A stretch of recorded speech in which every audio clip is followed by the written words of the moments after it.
Rose-Marie Ledors, vous faites partie de l'association Vers l'équilibre et êtes spécialiste du Feng Shui. Rappelez-nous quand même ce que c'est que le Feng Shui. Alors, le Feng Shui, c'est un art qui vient de Chine, qui est l'art d'aménager les espaces de façon à ce qu'on se sente bien.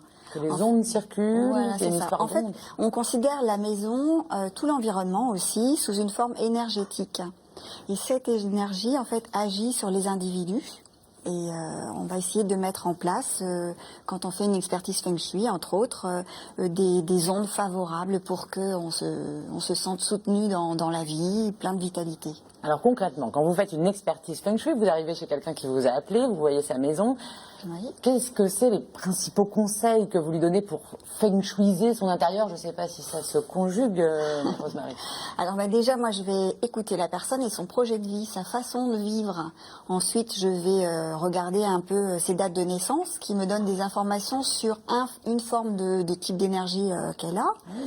Et puis après, je vais écouter si par exemple elle rencontre dans sa vie des difficultés dans des domaines, que ce soit sentimental, professionnel, la santé, enfin il y en a 9 en tout.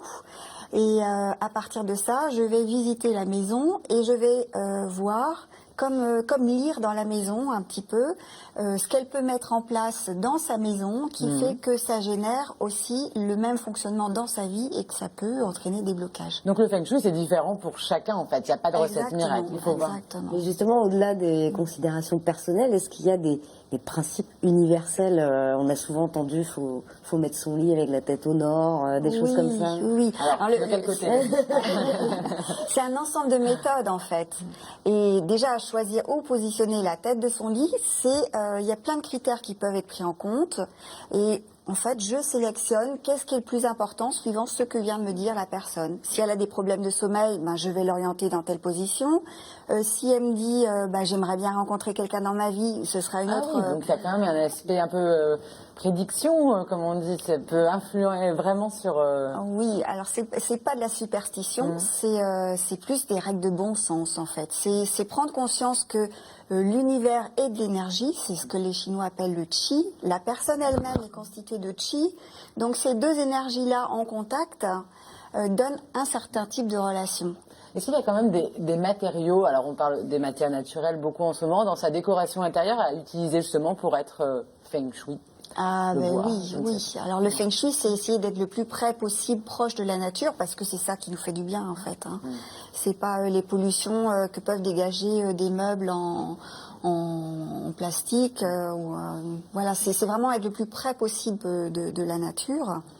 Et oui, il y a tout un ensemble de matériaux que je recommande. Des couleurs vives, on voyait sur les photos qui ont défilé à l'instant, des couleurs assez vives chez cette personne. C'est pas forcément un principe, c'est parce que non, c'est ce qui lui correspond. Il peut y avoir des couleurs plus pastel chez une personne, des couleurs plus vives chez une autre. Non, c'est vrai que c'est des règles de base, mais il n'y a rien d'arrêté.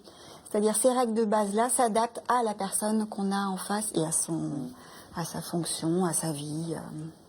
Alors avant de parler de jardin, comment vous avez découvert le Feng Shui et est-ce que ça a changé des choses dans votre vie à vous? Oui, je crois que le Feng Shui a vraiment changé dans ma vie quand j'ai réussi à l'appliquer dans mon quotidien.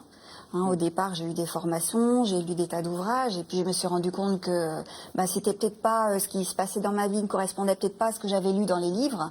Donc j'ai mis en place mon Feng Shui, c'est ce que j'appelle un peu un Feng Shui breton en fait. Et là, je vois que ça marche. Et depuis 2003, quand j'expertise les maisons ou les entreprises, j'ai que des résultats positifs. Donc, en tous les cas, toutes les infos sur vos conseils Feng Shui sont sur votre site internet www.fengshui.bzh, évidemment.